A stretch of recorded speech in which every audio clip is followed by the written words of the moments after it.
Hello. তো তোমাদেরকে বলছিলাম যে শিবরাত্রির ব্লগ আসবে। তো আমি আর কি জানতাম না আমি এভাবে পূজা করবো আর কি। তো আমি ভাবছিলাম দিনের বেলা পুজো শুধু জল ঢেলে চলে আসবো, কিন্তু হচ্ছে গিয়ে আমার মন চাইলো আমি 4 প্রহর করব।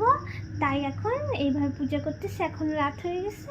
আমি হচ্ছে গিয়ে সন্ধ্যা 6টা 19 থেকে পূজায় বসবো। পরে প্রথম প্রহর করব আর কি, তোমাদেরকে দেখাবো। আর আমি তো ক্যামেরা করতে পারবো না, আর যদি আমাকে কেউ ক্যামেরা করে দেয় তাহলে তো তোমরা দেখবাই। আর হচ্ছে গিয়ে কীভাবে পূজা করি তোমাদেরকে সব বলবো নি, যে কিভাবে সব করলাম না করলাম, তোমাদের যদি একটু হেল্প হয়। জানি না, আমি সবার কাছ থেকে জিজ্ঞেস করি তাও আর কি। আর শিক্ষার তো কোনো শেষ হয় না, তাই না? তো যাই হোক, আমি শাড়ি পরে একা শাড়ি পরছি, পরে রেডি হয়েছি। কেমন লাগছে জানি না, চন্দনের ফোঁটা দেওয়া। যাই হোক, কী বলে এটাকে, আমি খুব নার্ভাস, কী হবে জানি না আমি। যাই হোক, ভগবান সব ঠিক করে দেবে। তো যাই পূজা করতে, পরে এখন আমার দেখা হবে তোমাদের সাথে।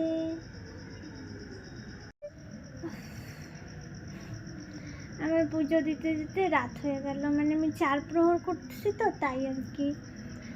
এখন 6টা 19 থেকে 1 প্রহর করলাম, তারপরে আবার দ্বিতীয় প্রহরটা হবে 9টা 26 মতো হয়তো বা।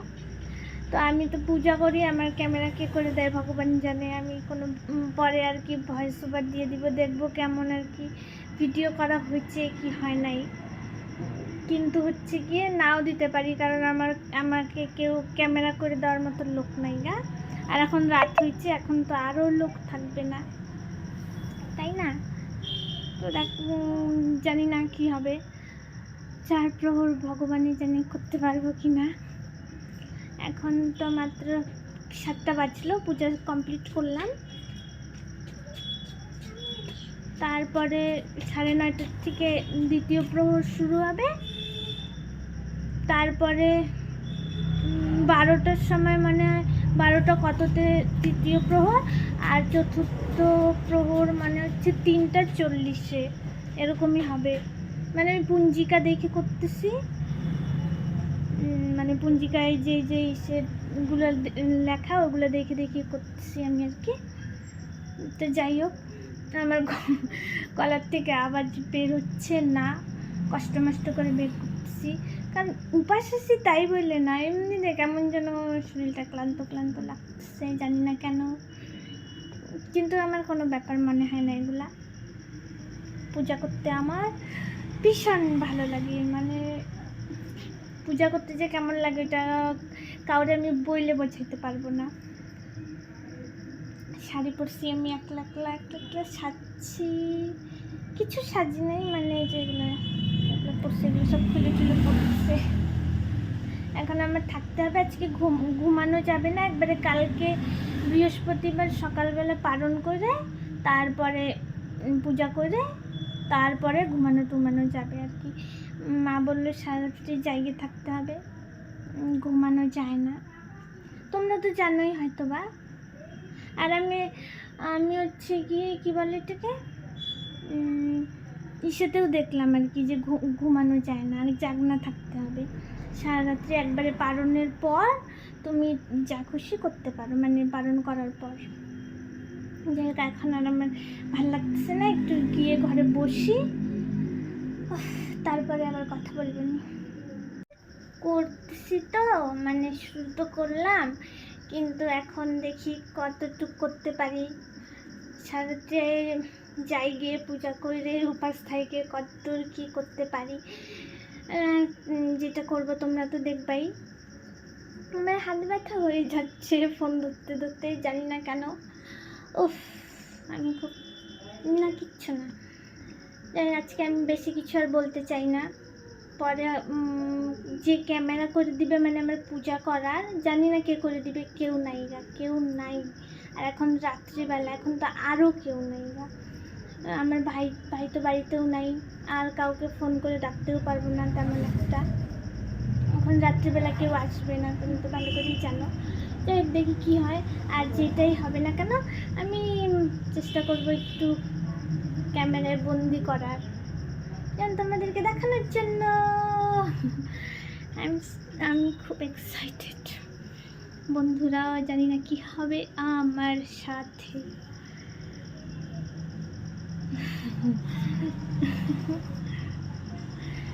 ঠিকঠাক ক্যামেরা ধরতে পারি কি না তাও তো জানি না আমি। যাই হোক, সবাইকে হ্যাপি শিবরাত্রি। মানে এটা মানে শিবরাত্রি যে আমার জন্য কেমন একটা স্পেশাল পূজা, মানে তোমরা মানে কেউ কল্পনা করতে পারবে না আর কি আমার জন্য যে এত এত একটা স্পেশাল পূজা। মানে কি বলবো, এটা মানে কোনো শব্দ নাই, এটা মানে বলার মতো কোনো শব্দ নেই যে আমার এত পছন্দের একটা পূজা, মানে সবচেয়ে পছন্দের যেটাকে বলে আর কি। কোনো এক সময় কারণটাও বলবো নি তোমাদেরকে। আমার গলা ভেঙে গেছে না। আবার আজকে নদীতে গিয়ে স্নান করে আসছি, তাই আবার আমার ঠান্ডাও লেগে যাবে। এখন তো খালি পায়ে থাকতে হবে আমার সারা রাত্রি। যাক না, এমনিতে আমি অনেক লেটে ঘুমাই, তাও আর কি। আচ্ছা যাই হোক, টাকা পরে আবার দেখা হচ্ছে। তো আমার পূজা আর কি স্টার্ট করে দিছি আমি। তখন প্রথম প্রহর ছিল আমার, আমি পূজা দিতে চলে গেছিলাম। আর চারোদিকে অন্ধকার দেখতে পাচ্ছ, কারণ হচ্ছে গিয়ে এটা আমাদের রাস্তার পাশেই, তো ওইখানে পূজা দিই আমরা। ওখানে কোনো তেমন একটা লাইটের ব্যবস্থা নাই, আর আমাদের রাস্তাতেও কোনো ওই সরকারি লাইট সাইট এগুলো দেয় না, মানে দেওয়া নাই এখন অবধি, মানে কোনো জলে টলে না। তাই অন্ধকার এখানে টর্চ জ্বালায় পূজা দিচ্ছিলাম। তখন 8:30 মতো না, প্রথম প্রয়োজন হচ্ছিল আর কি, আমার চলতেছিল। আর আমি সুন্দর করে রেডি টেডি হয়ে, আর উপাস জানোই, উপাস থাকলে কেমন লাগে শরীরটা। না, আমার তেমন একটা খারাপ লাগে নাই, আমি বেশ আনন্দেই পূজা দিচ্ছিলাম। সবাই এখানে ছিল, আমার বাড়ির লোকরা দেখতেছিল আমার পূজা দেওয়া। তো পরে ভিডিওটা না অনেক বড় হয়ে গেছিলো, এই জন্যই আমি এটাকে স্প্লিট করে দিছি আর কি ভিডিওটাকে।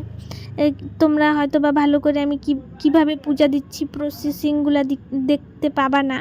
যাই হোক, আমি ওই সেগুলো আর কি বলে দিব যে কিভাবে কি করলাম না করলাম। মানে কি বলে এটাকে, অত বড় ভিডিও দেখলে কেউ দেখবেও না, কেউ বুঝবেও না, এই জন্যই আমি স্প্লিট করে দিছি আর কি ভিডিওটাকে, যে তোমরা ভালো করে না বুঝলেও আর কি দেখতে পাবা, ভাল লাগবে। না জানি না কার ভাল লাগবে না, কিন্তু আমার ভীষণ আনন্দ হচ্ছিল যে আমি প্রথম এই বছর আর কি আমি এই যে 4র্থ প্রহর করতে পারলাম শিবরাত্রিতে। তারপরে এই যে এখানে আমি সব কিছু করার পর মন্ত্র পড়ছিলাম, আমার মুখস্থ ছিল না, আমি খাতায় লিখে দিছে মা আমাকে। পরে ওই যে ওইটাই বললাম আর কি, যে প্রথম প্রহরে একটা মন্ত্র বলতে হয়, দ্বিতীয় প্রহরে আবার একটা আলাদা মন্ত্র বলতে হয়, তৃতীয় প্রহরেও আবার একটা আলাদা মন্ত্র বলতে হয়, এইভাবে করি আর কি। 4র্থ প্রহরেও একটা আলাদা মন্ত্র থাকে আর কি। তো আমার মুখস্থ ছিল না, মা লিখে দিল খাতায়। পরে আর কি আমি পড়ে পূজাটা করছি। তো তারপরে এখানে আরতি করতেছিলাম আমি। পূজা মানে প্রায় কমপ্লিট হয়ে গেছে আমার প্রথম প্রহর। আরতি করে সবাইকে আরতি ইসে দিলাম, দেওয়ার পর আমি আবার আর কি যে আমাকে ঠাম্মি দিয়ে দিচ্ছিল, আমি নিজের হাতে না নিয়ে ঠাম্মি আমাকে আর কি ঠাম্মির হাত দিয়ে আশীর্বাদ করে দিল। যাই হোক, তারপরে আমি বাড়িতে চলে গেছি আর কি, বাড়িতে আর কি সেটা মানে আরতিটা দেখানোর জন্য ঘর থেকে আবার চলে আসলাম। কত স্পিড দেখা যাচ্ছে এখানে। তারপরে ওইখান থেকে আইসে পরে মা বললো একবার জোরে জোরে বলতে, তাই আমি জোরে জোরে বলে আবার প্রণাম করলাম। আর আমার বোনরা আমার মুখের ভিতরে মানে টর্চটা ঢুকাই দিবে, এই যে এইভাবে আর কি টর্চটা জ্বালাচ্ছিল। তারপরে প্রথম প্রহর আমার শেষ হলো। তারপরে যেটা আমি বাড়িতে গিয়ে আমার শাড়ি পরে যে অস্বস্তি লাগতেছিল কি বলবো তোমাদেরকে, আমার অবস্থা একদম খারাপ হয়ে যাচ্ছিল। না আমি বসে থাকতে পারছিলাম, না আমি শুয়ে থাকতে পারছিলাম, না কিচ্ছু, মানে এত অস্বস্তি লাগতেছিল শাড়ি পরে থাকতে। মানে ঠান্ডার দিনেও আমার একদম কেমন যেন লাগতেছে, মনে হচ্ছে ঘাম বেরোচ্ছে শরীর থেকে, এত অস্বস্তি। আমার শাড়ি পরে সামলাইতেই পারছিলাম না, তার মধ্যে আবার একটা নতুন শাড়ি। মানে নতুন সে পূজার সময় ভাঁজ খুলে পড়ছি আমি, ওই যে এই কারণে মনে হয়, নইলে উপাস ছিলাম না, এর জন্য অস্বস্তি বোধ হচ্ছিল। এমনিতে শাড়ি পরতে আমার বেশ ভালোই লাগে। তারপর যে দ্বিতীয় প্রহর পূজা দিচ্ছিলাম আমি,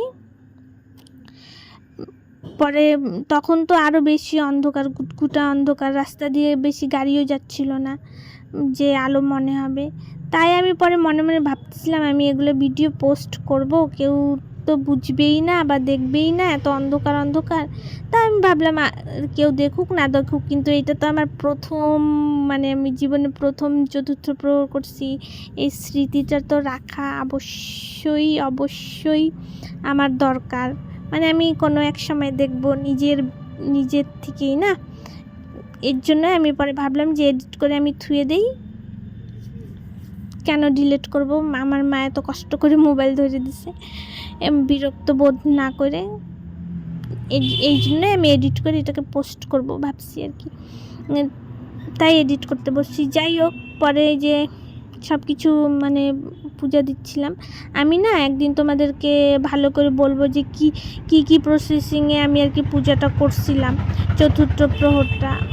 এইভাবে বললে তোমরা বুঝবা না, মানে বেশি ভালো করে বোঝা যাবে না, কারণ এখানে অন্ধকার ছিল না, তোমরা তো বুঝতেই পারবা না যে আমি কি দিয়ে কি করলাম না করলাম। যাই হোক, দ্বিতীয় প্রহরটায় আমার প্রায় শেষ, আমি আবার আরতি করে নিচ্ছি এখানে, মানে ভালো করে সুন্দর করে আরতি করার পর আবার সবাইকে দিচ্ছিলাম, মানে সবাই নিল। তারপরে আমি আবার মন্ত্র পড়ব, মন্ত্র পড়া শেষ হয়ে গেলে তারপরে হচ্ছে গিয়ে আবার বাড়িতে চলে যাব মানে আমার পূজা করার পরই একবার করে পূজা করতেছি আর বাড়িতে চলে যেতে হচ্ছে। কারণটা হচ্ছে গিয়ে পরিষ্কার, এই যে এখানে এত অন্ধকার, ঠাকুরের কাছে মানে এতক্ষণ যে বসবো এটা সাহস পাচ্ছিলাম না। আমাদের এদিকে আর কি একটু পোকামাকড়ের মানে অনেক ভয়, তো তাই মানে এইখানে যারা থাকে তারাই জানে যে কি বলতে চাচ্ছি আমি।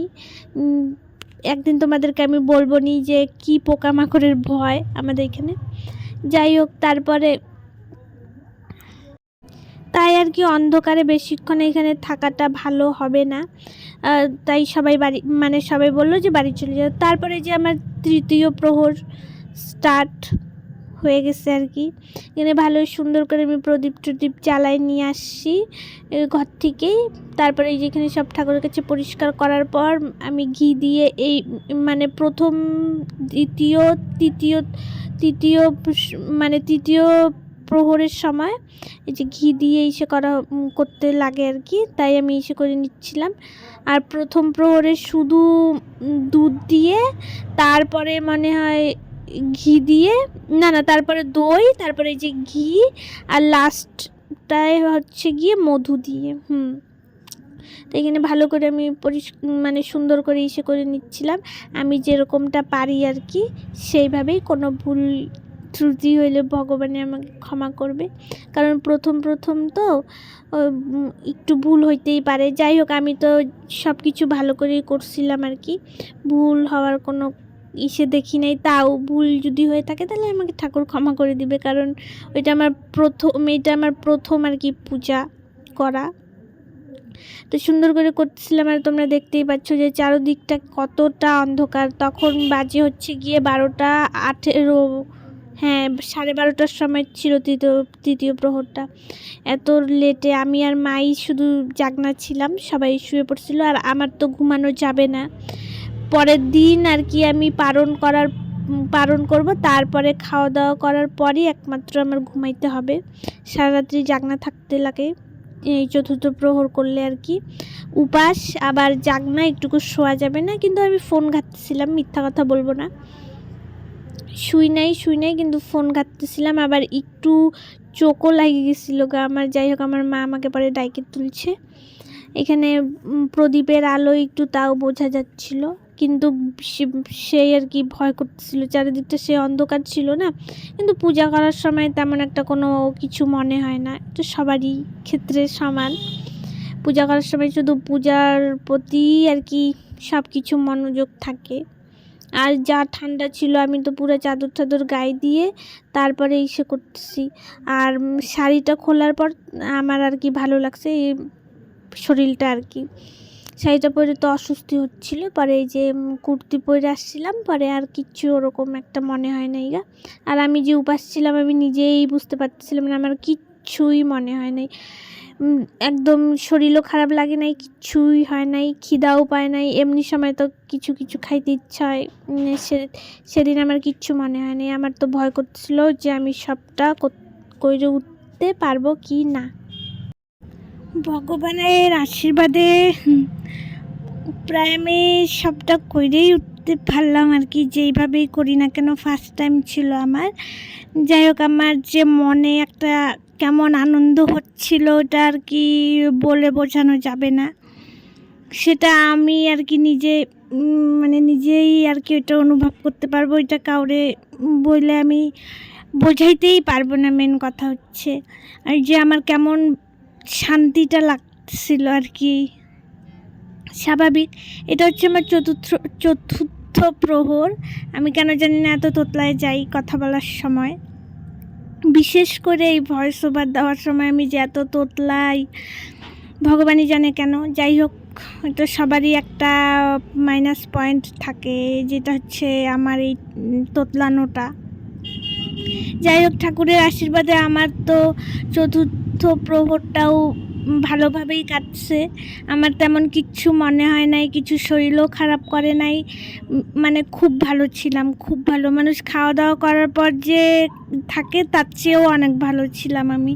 সারাদিন রাত উপাস থাইকেও কিচ্ছু বললাম না, একটা বিন্দু কিছু আমার অসুস্থতা বা কিছু শরীর খারাপ কিচ্ছু মনে হয় না, সবই ঠাকুরের দয়ায়। So bye, tata.